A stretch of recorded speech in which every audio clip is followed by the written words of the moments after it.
el camino de la bendición, porque a todos nos gusta la bendición, todos queremos ser bendecidos. No conozco a nadie fuera y dentro de las iglesias que diga, no, yo no quiero, yo quiero todas las desgracias juntas, ¿verdad que no hay nadie así? Todos queremos ser bendecidos.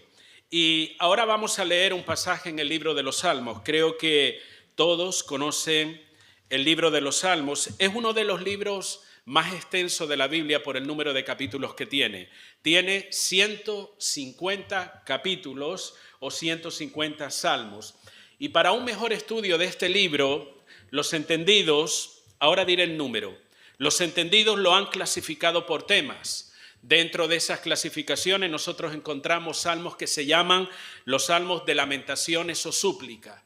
Y como su propio nombre indica, ese salmo en particular habla de una súplica de alguien o de un grupo de personas porque están viviendo una situación complicada. Y ese salmo, o esos salmos, porque son varios, registran esa súplica. Están los salmos que se clasifican como himnos porque la característica especial es que manifiestan adoración y alabanza a Dios. Inclusive muchos de esos salmos eran utilizados por el pueblo de Dios como su himnario particular. Declaraban, cantaban, expresaban ese tipo de salmos. Hay salmos de acciones de gracias, de confianza, salmos que le llaman reales, porque cuentan experiencias de algunos de los reyes del pueblo de Dios y cómo Dios los ayudó. Vamos a decir que hay 8 categorías diferenciadas en el libro de los Salmos. Y el Salmo número 1 en particular, y ese es el que le animo que busque en su Biblia, Salmo número 1. Es un salmo que ya hemos reflexionado sobre algunos aspectos de él en alguna ocasión. Y este salmo es considerado un salmo de enseñanza y de sabiduría. Enseñanza y sabiduría, cuya característica principal, ¿saben cuál es? Es enseñarnos a vivir como Dios quiere, a vivir de acuerdo a la voluntad de Dios, cómo vivir delante de Él y delante de los hombres también. Este salmo contiene algunos principios de vida o principios bíblicos que si nosotros los tenemos en cuenta, si los aplicamos a nuestra vida, nos va a proporcionar una vida fructífera y de gozo. Una vida fructífera y de gozo a pesar de los problemas que seguiremos teniendo, de las dificultades, de las carencias o de las contrariedades que podamos experimentar en nuestro camino diario. Y vamos a leer en el número 1 de estos salmos, dice de la siguiente manera: Bienaventurado el varón que no anduvo en consejo de malos, ni estuvo en camino de pecadores, ni en silla de escarnecedores se ha sentado, sino que en la ley del Señor está su delicia, y en su ley, ¿qué hace? Medita de vez en cuando, no, de día y de noche.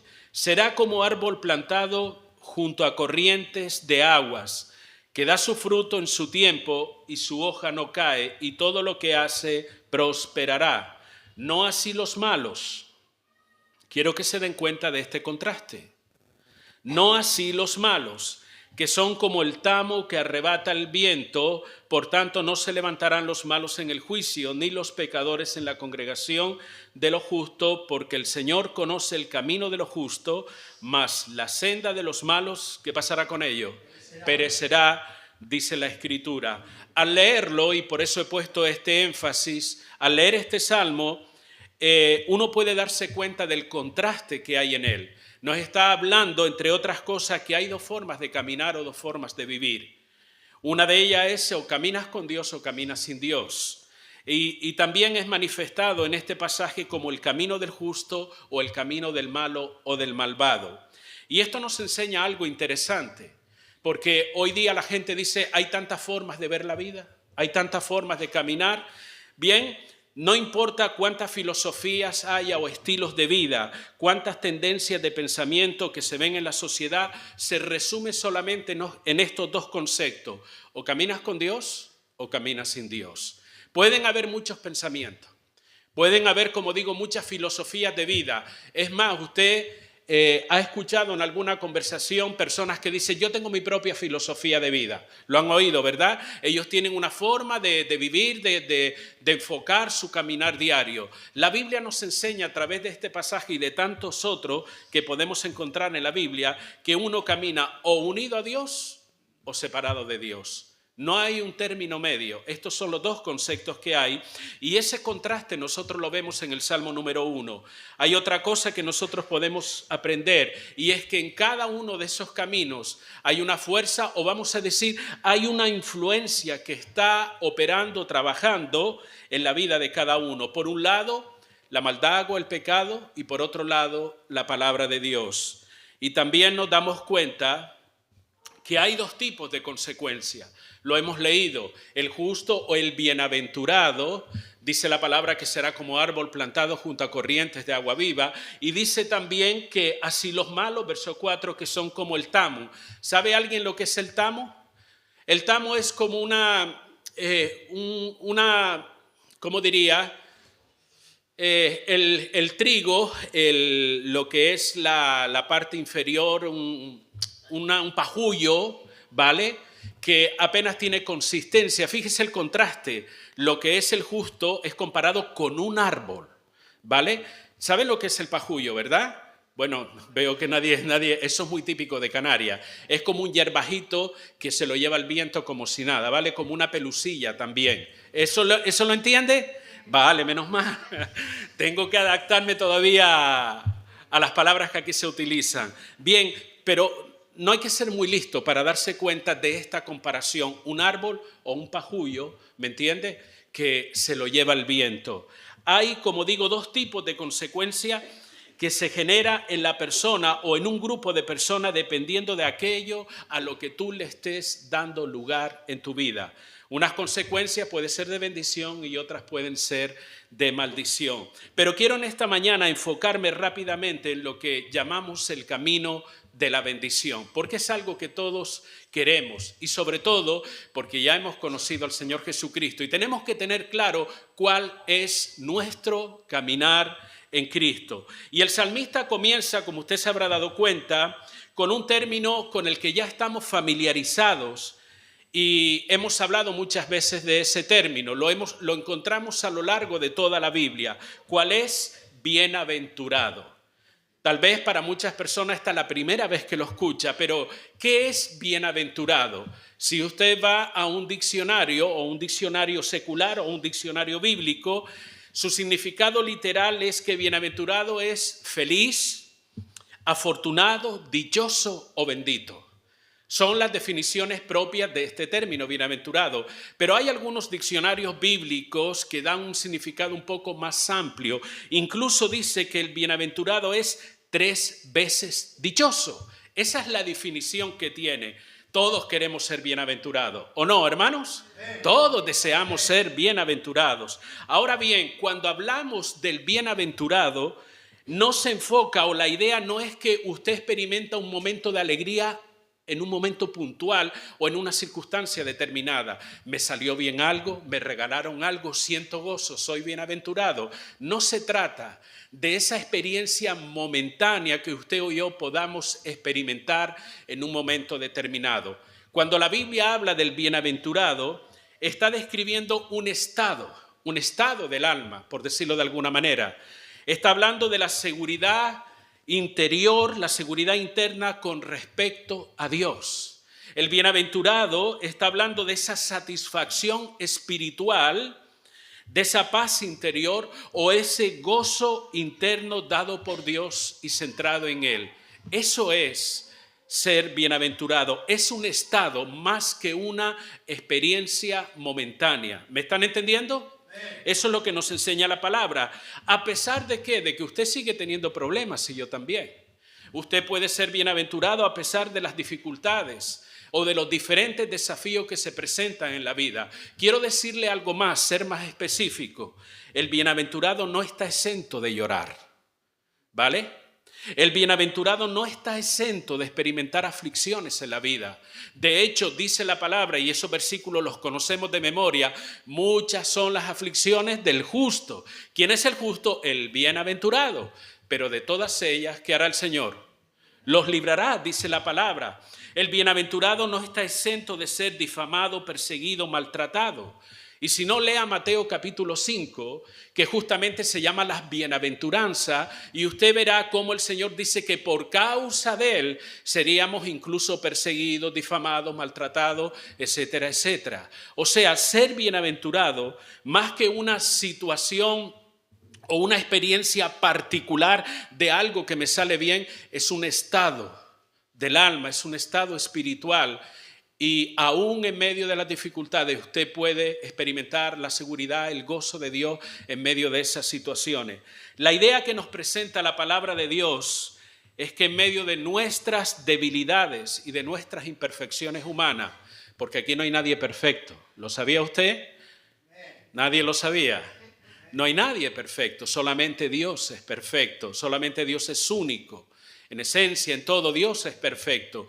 Pero en medio de nuestras imperfecciones, en medio de nuestras debilidades, en medio de un mundo y una sociedad llena de maldad y de oscuridad espiritual y de pecado, en medio aún de los ataques del enemigo de nuestras almas, quiero decir algo, se puede vivir de una manera que honre a Dios y experimentar el gozo que eso representa. En medio del caos, en medio de la dificultad, en medio de los problemas, en medio de las necesidades, la Biblia nos enseña que aún así nosotros podemos ser bienaventurados. Es lo que la palabra nos habla.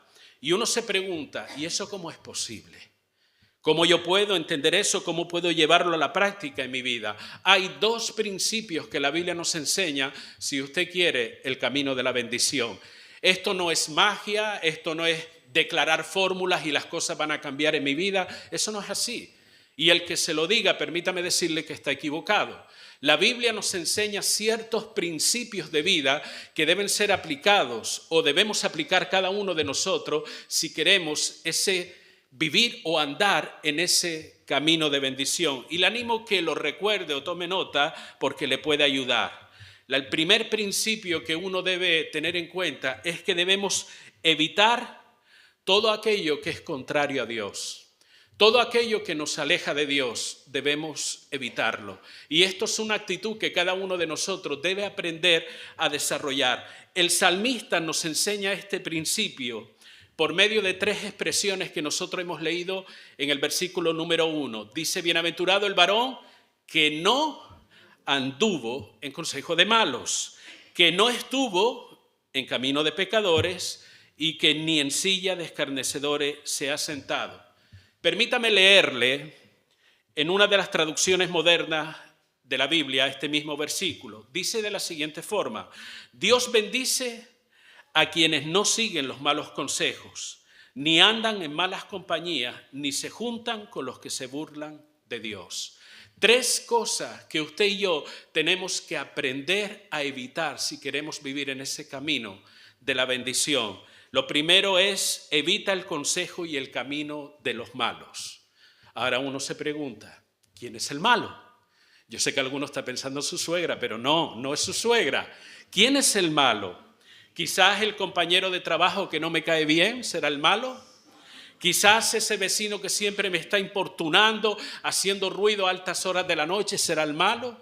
Quizás ese jefe malhumorado que me grita todos los días cuando voy al trabajo, ¿es el malo? No, hermanos. Esta expresión, los malos, hace referencia a aquellas personas que no conocen que no conocen a Dios ni tienen el respeto o el temor a Dios. La Biblia lo describe de esa manera. Aquellas personas que no tienen en cuenta a Dios en su caminar diario y viven unas vidas ajenas a la voluntad de Dios. Esas son las características de lo que la Biblia llama el malo. Ahora, la expresión dice, no anduvo en consejo de malos. Esta expresión tiene que ver que la persona bienaventurada, la persona que ha confiado su vida en las manos del Señor, lo que hace es que no se deja llevar por las influencias de este tipo de personas, por muy cercanas que sean a nuestra vida. ¿Me entendieron? No se deja el bienaventurado, la expresión, el consejo de los malos es aquel hombre y mujer que no se deja llevar, que no camina en la misma actitud, en el mismo estilo de vida de aquellos que viven de espaldas a Dios, en contra de Dios. Esa es una de las cosas que usted y yo debemos aprender a evitar. No solamente eso. La segunda cosa es que evita el camino de los pecadores. Lo dice el versículo. No anduvo en consejo de malos, ni estuvo en camino de pecadores. ¿De qué habla esta expresión? Habla de la conducta de aquellos que se deleitan, que les gusta la práctica del pecado, sea cual sea ese pecado. Y cuando el apóstol Pablo le escribe a Timoteo, en el capítulo 3, versículo 1 al 4, él describe el perfil de este tipo de personas que la Biblia llama pecadores. Les voy a leer rápidamente, póngame atención. Dice, también debes saber que en los tiempos últimos vendrán días difíciles. Los hombres serán egoístas, amantes del dinero, orgullosos y vanidosos. Hablarán en contra de Dios, desobedecerán a sus padres, serán ingratos y no respetarán la fe. No tendrán cariño ni compasión, serán chismosos, no podrán dominar sus pasiones, serán crueles y enemigos de todo lo bueno, serán traidores y atrevidos, estarán llenos de vanidad y buscarán sus propios placeres en vez de buscar de Dios. Toda esta palabra define el carácter de lo que nosotros llamamos, nosotros no, la Biblia llama los pecadores. ¿Y eso qué tiene que ver conmigo? Pensará usted. Bueno, el bienaventurado no participa de esas conductas. El bienaventurado, el hombre, la mujer que teme a Dios y que está buscando de Dios, se aleja y no se deja arrastrar de ese tipo de personas que quieren llevarlo hacia el pecado. Pudiéramos decirlo que no anda en malas compañías. ¿Cuántas veces nosotros hemos advertido, los que tenemos hijos, hemos advertido a nuestros hijos, cuidado con quién andas? ¿Lo ha hecho usted en alguna ocasión? ¿Por qué? Porque hay compañías que pueden ejercer una influencia en tu vida y te pueden hacer daño, te pueden malencaminar en la vida, te pueden arrastrar a un estilo de vida que no es el correcto.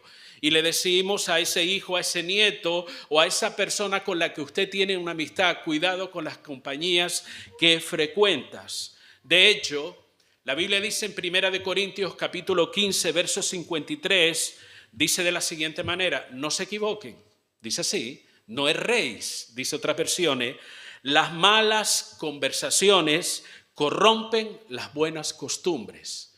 Otras versiones de la Biblia dicen, las malas compañías echan a perder las buenas costumbres. Un bienaventurado, un hombre que quiere, una mujer que quiere honrar y agradar a Dios con su vida, dice la palabra, no anda en camino de pecadores. Lo dice la Escritura, por lo tanto es algo que usted y yo debemos evitar. Y una última cosa es que evita a los escarnecedores, perdón.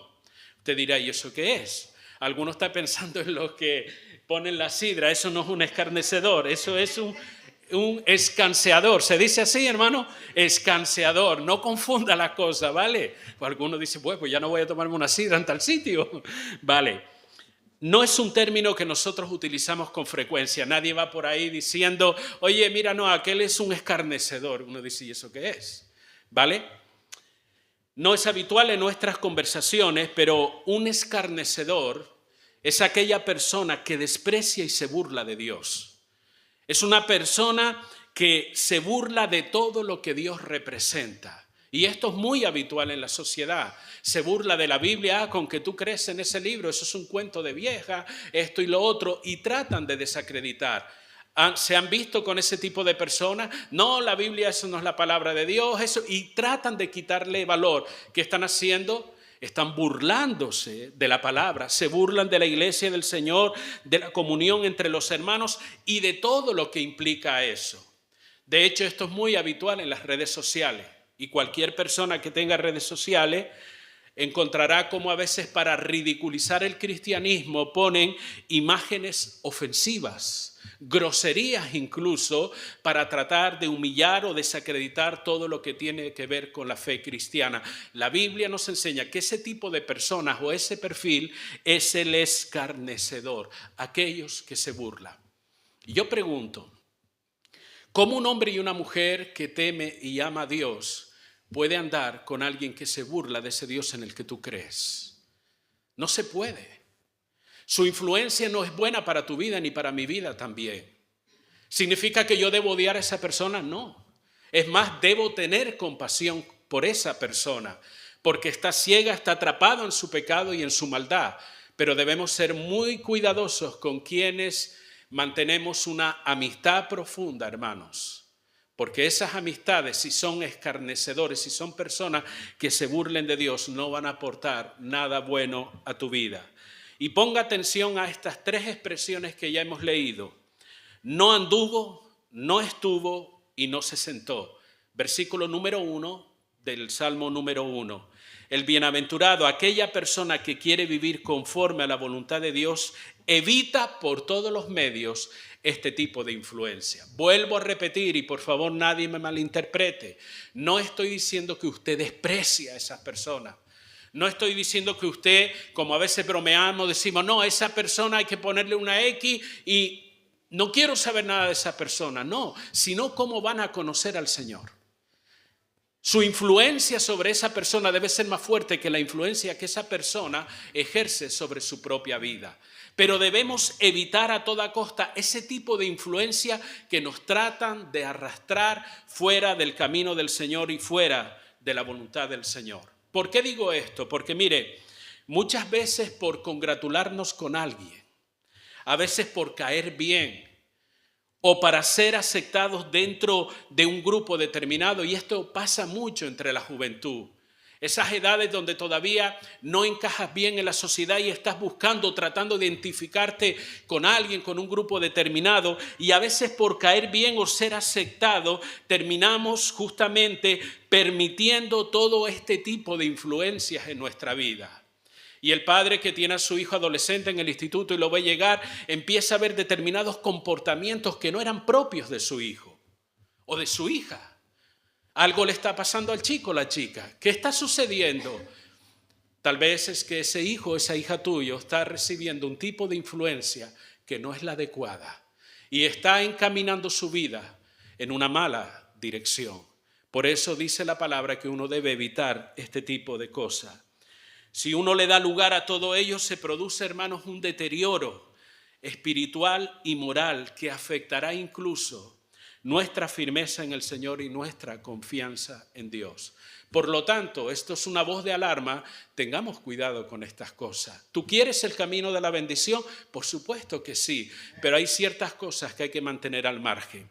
Y por otro lado, segundo principio de vida es que uno, si bien se aleja, evita aquello que me obstaculiza o que me aleja del Señor y de sus caminos, yo tengo que buscar todo aquello que me acerca a Él. Tengo que hacer todo lo contrario. Fíjese que en el pasaje que hemos leído no solo dice lo malo que hay que evitar, sino lo bueno que hay que buscar también. En el versículo 2 comienza, si se da cuenta, sino que en la ley del Señor está su delicia. ¿Lo lee ahí? ¿Se da cuenta? Vale, esa palabrita, sino, es un contraste con la idea que se viene hablando en el versículo anterior. Dice, no hagas esto, no hagas lo otro, no tal, sino que nos está diciendo, haz esto otro. Es el contraste que hay en ese pasaje. No se trata solamente de que usted, en su entendimiento y su sabiduría, huya o evite lo que está malo. Eso es solo una parte de lo que debemos hacer. Y lo digo porque mucha gente se queda ahí. Es muy habitual escuchar, yo no hago mal a nadie, yo no hago esto, no hago lo otro, y te señala algunas cosas que son feas, desagradables o pecaminosas. La persona de alguna manera se siente satisfecha porque dice, no hago esto que es malo. Pero eso es la mitad de la ecuación. Hay otra parte importante, no solo se trata de lo malo que dejo hacer, sino de lo bueno que debo hacer. Ahora he dejado tantas cosas, pero ahora se trata de que busco aquello que me edifica y que me acerca a Dios. He dejado tal cosa, pero ahora busco lo que pueda dirigir mi vida en la dirección correcta. He dejado de seguir tal camino. He dejado de seguir tal consejo, pero ahora busco lo que me alimente y fortalezca mi vida espiritual. Esa es la segunda parte. Ese es el contraste entre el malvado y el bienaventurado. Busco aquello que me acerca a Dios. Y esto no es algo que hacemos en un momento determinado. Debe ser una actitud de vida para nosotros. ¿Saben por qué? Porque todos los días usted y yo estamos recibiendo influencias de una manera u otra de lo que la Biblia dice, del consejo de los malos, de los pecadores o de los escarnecedores. En conversaciones con otras personas, en las relaciones en el trabajo, aún en las mismas redes sociales que he mencionado. Y toda esta serie de cosas usted escucha y ve, y eso va minando su cabeza. Incluso puede llenar su corazón. Entonces, ¿qué debo hacer? Tengo que evitar tal cosa. Pero no solamente evítalo, busca ahora aquello que pueda ayudarte en este camino de la fe cristiana. ¿Y eso dónde lo encontramos? En la palabra de Dios. En la palabra de Dios nosotros encontramos o contiene todos los elementos necesarios para llevar una vida que honre a Dios y que llene nuestras necesidades espirituales.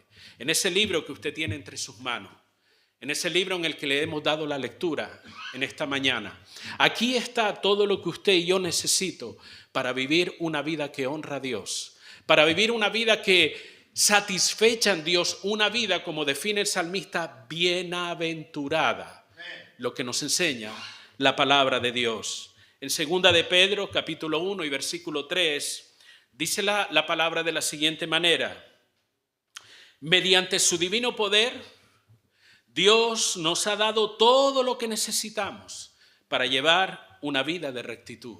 ¿Escuchó?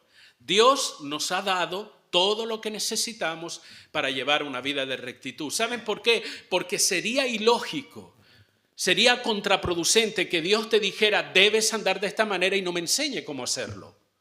Y no me dé la facultad, no me dé los medios para yo poder vivir como Él quiere. Entonces, ¿qué hace Dios? Dios nos ha dado, dice la Escritura, todo lo que necesitamos para llevar una vida de rectitud. Dice la palabra, todo esto lo recibimos al llegar a conocer a aquel que nos llamó por medio de su maravillosa gracia y excelencia. La palabra de Dios es lo que usted y yo necesitamos para vivir esa vida del bienaventurado. Amén, hermanos.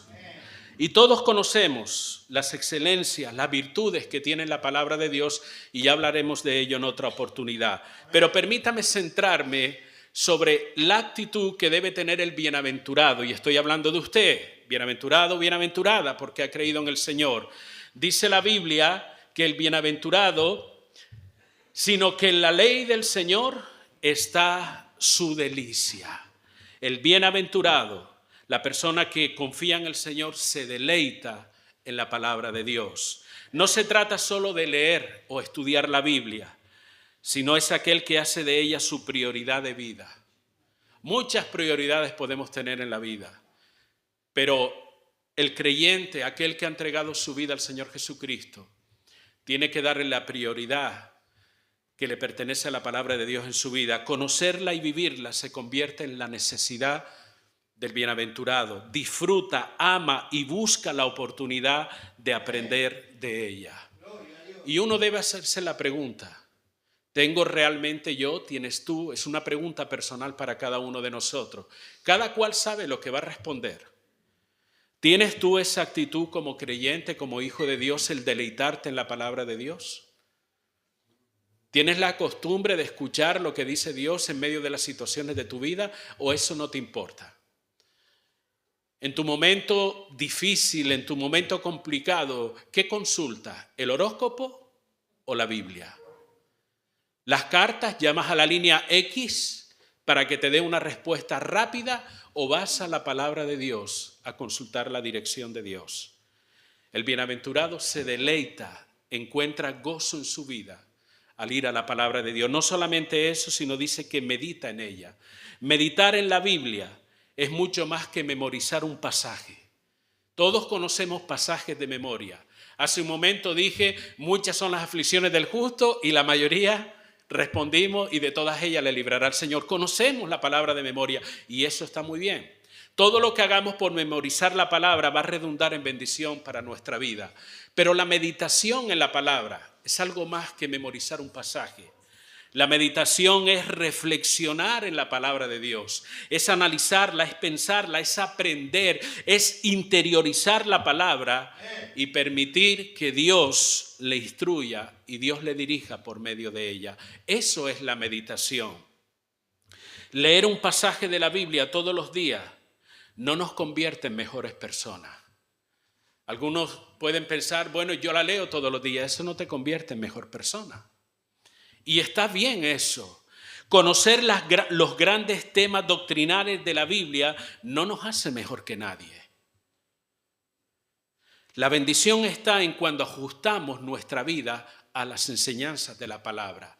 No se trata de adquirir o acumular conocimiento acerca de la Biblia en la mente. Se trata de ajustar nuestra vida a lo que la Biblia enseña. Ajustamos nuestras decisiones, conversaciones, andar diario a lo que Dios nos dice en su palabra. Entonces, ¿sabes qué? Seremos bienaventurados. Hay muchas personas que conocen la Biblia y probablemente irán al infierno. No estoy asegurándolo, pero conocer la Biblia no es garantía siquiera de que conozcamos al Señor. Aprenderse pasajes de memoria, lo cual está muy bien, no es garantía de que somos mejor que nadie.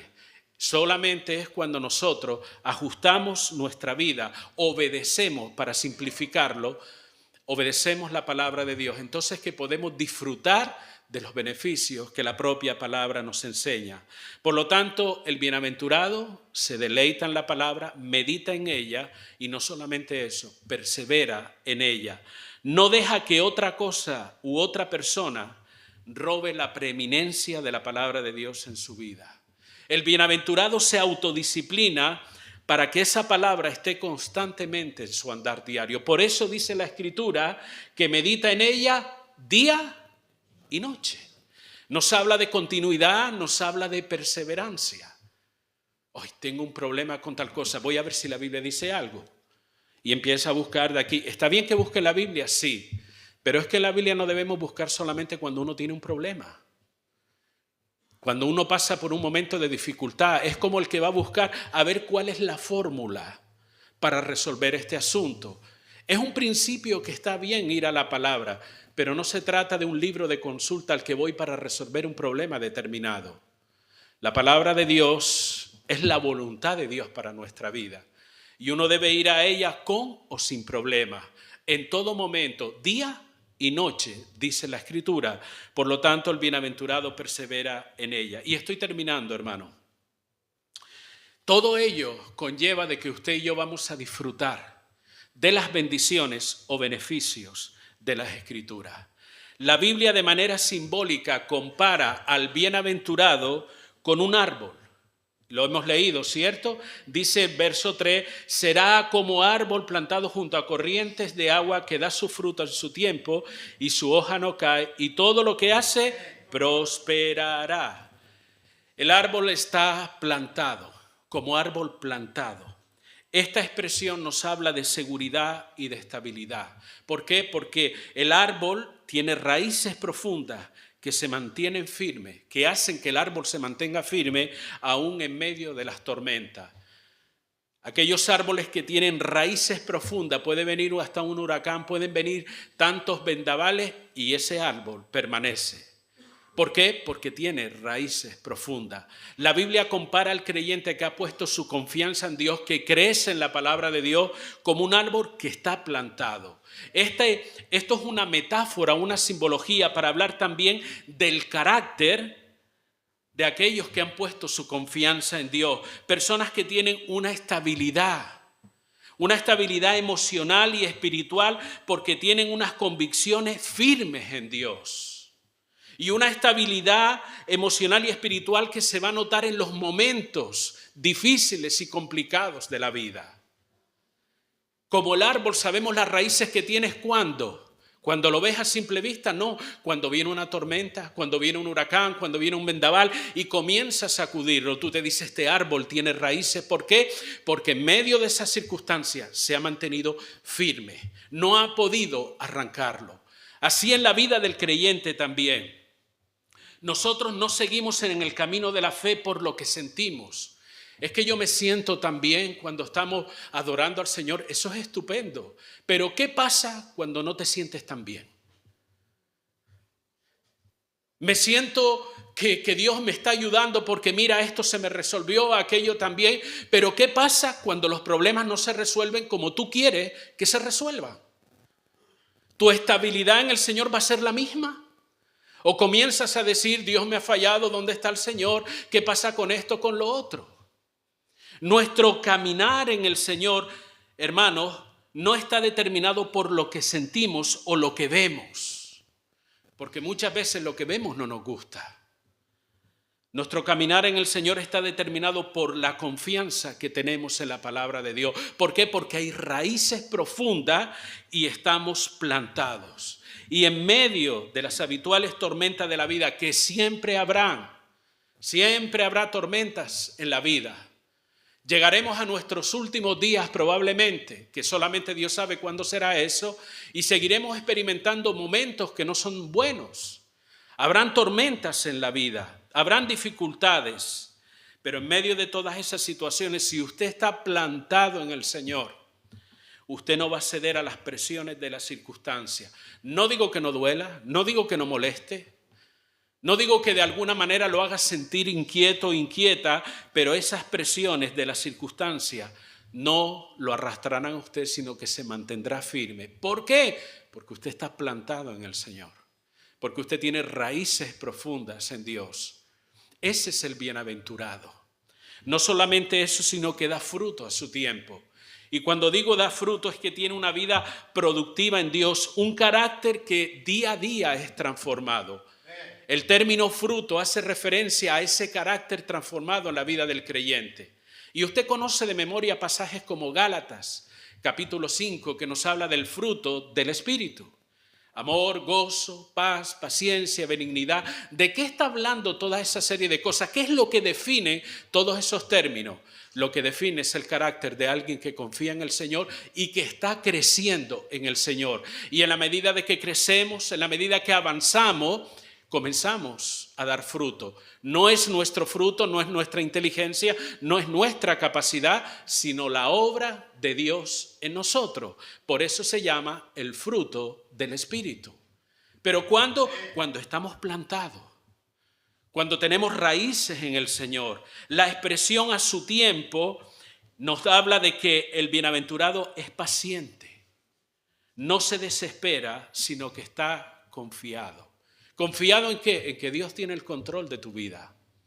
En que las circunstancias que pasan a tu alrededor no son las que deben determinar tus decisiones, sino uno debe pensar, bueno, Dios es el Dios soberano y Él tiene control en mi vida, así que soy paciente. Yo no entiendo esto, no sé cómo lo voy a resolver, pero Dios dará la salida en algún momento dado. ¿Vale? ¿Por qué tengo esa confianza? Porque estoy plantado en el Señor. Porque estoy creciendo en Él y daré fruto a su tiempo, en el momento adecuado. Y por último, dice la palabra, como una de las características de los beneficios, dice, su hoja no cae. Otras versiones de la Biblia dicen, no se marchita.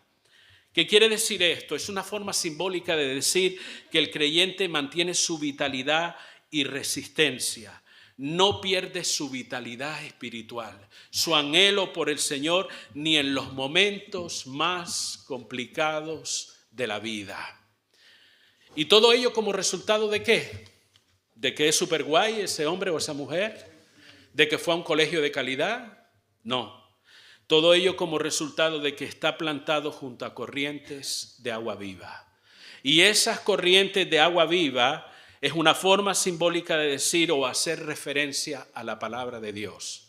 Aquel que se nutre de la palabra del Señor, aquel que echa raíces en las Escrituras, aquel que camina de acuerdo a la palabra de Dios, producirá todo este tipo de cosas que les he mencionado, porque se sustenta, se alimenta de esas corrientes de agua viva. Trate de imaginar por un momento. ¿Puede un árbol estar seco junto a una corriente de agua viva? Es muy complicado. ¿Por qué? Porque sus raíces alcanzan fácilmente todos los nutrientes que necesita para crecer, para robustecerse y para dar fruto. Si usted y yo sacamos la Biblia de nuestra vida, La palabra de Dios, de nuestro caminar, de nuestras decisiones, de nuestras conversaciones y de todo, no vamos a dar fruto, hermano. No vamos a dar fruto. No vamos a echar raíces realmente. Concluyo en esta mañana. Bueno, hay un beneficio más y quizás alguno lo esté esperando. Dice, y todo lo que hace prosperará. ¿Qué nos gusta esta expresión? ¿Por qué? Porque todos queremos prosperar. Todos queremos que las cosas nos vayan bien. Pero permítame decirle algo y espero no chafarle el pensamiento. Cuando habla de prosperar no hace referencia a lo material o a lo económico. ¿Dios lo puede hacer? Claro, pero el pasaje no está haciendo referencia a eso. Está haciendo referencia a lo espiritual. El enfoque es la prosperidad espiritual en su vida. ¿Qué significa esto? Una vida plena y fructífera en Dios, alineada a la voluntad del Señor. Dios te quiere prosperar de esa manera. Y cuando aprendamos a valorar todas esas cosas, nos daremos cuenta que es mejor que las cosas materiales. El salmista dice entre tantos salmos que la palabra de Dios para él es más preciosa que el oro y que el oro refinado. ¿Cómo llegó a esa conclusión cuando todo el mundo se mata por el oro? ¿Quién no quisiera tener un lingote de oro? Sin embargo, el salmista, y creo que es en el Salmo 119, donde habla de las virtudes de la palabra más preciosas que el oro, son tus palabras, Señor. ¿Cómo llegó a esa conclusión? Él entendió el valor, la riqueza que la palabra de Dios proporciona en la vida de una persona. ¿Lo entendemos nosotros, hermano? ¿Entendemos el valor de la palabra como para llegar a ese punto de decir, mira, más importante que el negocio que me salga bien, más importante que gane este o aquel dinero es el hecho de que mi vida está en las manos del Señor? Esa es la verdadera prosperidad. Una vida bendecida, y con esto sí concluyo, está ligada totalmente a Dios. No puedes separar a Dios de la ecuación. Si tú quieres una vida bendecida, Dios debe estar ahí. En cada situación de tu vida, una vida bendecida no se sustenta en un negocio que te salió bien. No se sustenta en el dinero que tú tienes en el banco, ni en la familia maravillosa que Dios te ha dado. Una vida bendecida se sustenta en Dios y requiere de nuestra parte ser lo suficientemente inteligentes para alinearnos cada día más cerca de Dios. ¿De qué manera? Evita, como hemos hablado en la primera parte de este principio, evita todo aquello que te aleje de Dios. No hay que ser muy listo para entender esto, hermano. ¿Cuántas cosas nos alejan de Dios? Evítalas. Aléjate de esas cosas. No te estoy diciendo renuncia a tu familia, renuncia a tus amistades. No te estoy diciendo eso. Te estoy diciendo aquellas influencias, sea de quien venga, evítalas. Esas influencias que te alejan de Dios y busca aquellas que te acercan realmente al Señor. Esos son los dos principios que nosotros entendemos en este día para vivir el camino de la bendición.